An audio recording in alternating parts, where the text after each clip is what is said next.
A lot of attention is currently focused on Pokrovsk, and the situation there is such that even if you just follow the maps, things are changing very rapidly right now. It's very dynamic and is based on the statements we hear from our military. The armed forces of Ukraine remain in the city, repelling attacks from enemy forces that have entered the city. And how would you characterize what is happening in the city right now? What are the risks and what are the prospects? This is probably the question that everyone is interested in right now. Ukraine's defense forces are conducting an anti-sabotage operation under very difficult conditions, which are becoming increasingly political. The enemy is essentially operating in small groups. They are present and active in all districts. Moreover, in the south and southwest, they are managing to bring in more and more troops and establish a foothold. The fighting is especially intense around the industrial zones in the city, and for anything that rises above the surrounding area to any degree, since this is tactically advantageous. The enemy is also trying to cut the remaining supply lines that run between these pincers on the northwest. The distance is very small, just 5 kilometers, but it is still extremely important. And here is a scene most likely showing helicopters right now. Because of this, an airborne unit from the main intelligence directorate was deployed there, breaking through corridors. And accordingly, additional units have entered to support the logistics. And this is a matter of principle, namely the city of Pokrovsk. As long as Pokrovsk holds, Mirnohrad will also be supplied logistically. That's how they're connected. In Mirnohrad, they are trying to conduct combat operations on the outskirts. The enemy is, but the situation here is better than directly in Pokrovsk. Therefore, in the coming days, it will be determined how the efforts that have recently been undertaken by the military leadership, by the commander-in-chief. He gathered General Syrski and representatives of various structures that are part of Ukraine's defense forces in order to conduct oversight. In this particularly difficult operation, the question is whether it will truly be possible to hold and defend this city, or whether other decisions will ultimately have to be made. Igor Alexandrovich, if we look back a little, the escalation of this situation happened after reports appeared that about 200 occupiers had infiltrated the territory of Pokrovsky. And now, as I understand it, these groups are still there. And what is the current presence of the occupiers? From the perspective of a military operation in an urban environment, is that a lot or a little? As I understand it, the difficulty is that in urban conditions you can't use the same drones that work so well in open areas. Fighting in urban environments is very tough, complex, and costly. And so, considering that just over a month ago, the enemy's grouping around the agglomeration was 110,000, and now they've increased it to 170,000. This affects the fact that the enemy, compared to the information that was previously given, and 200, the enemy has brought in more military personnel, especially into the southern part, where they are trying to establish themselves and hold this part of the city. At the same time, some groups have managed to break through to the railway station and into various districts of the city.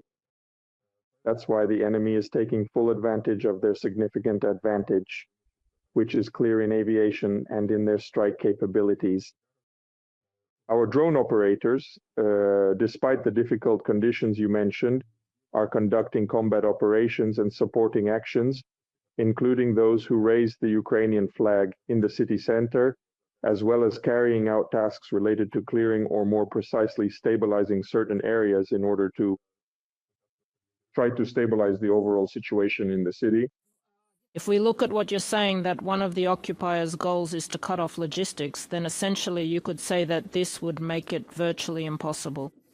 The work of Ukraine's defense forces, and with logistics, both ours, as I understand it, and theirs as well. After all, they are also actively bringing in both personnel and weapons there now. This operation requires enormous resources from the Russians as well. Because if you look at the map, you can see that the enemy, the city, is in a semi-encirclement, and only this section in the northwest remains. And both sides understand its importance.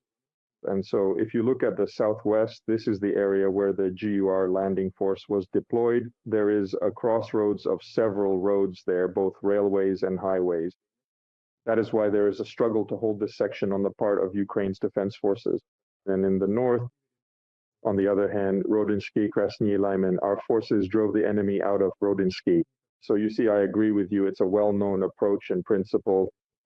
As long as logistics are maintained, it will still be possible to hold certain areas and overall to stabilize the situation in the city in some places.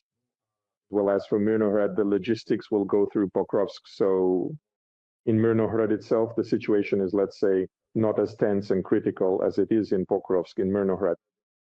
But there is this connection here, so it's something to keep in mind. From the enemy's logistical perspective, it's easier for them to resolve these issues. But despite this, the fighting for Pokrovsk continues.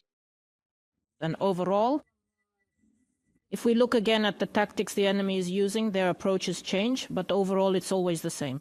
It's the destruction of infrastructure, the destruction of residential buildings, and this also affects the civilian population. I think everyone clearly saw how a family leaving the city was shot at from a drone.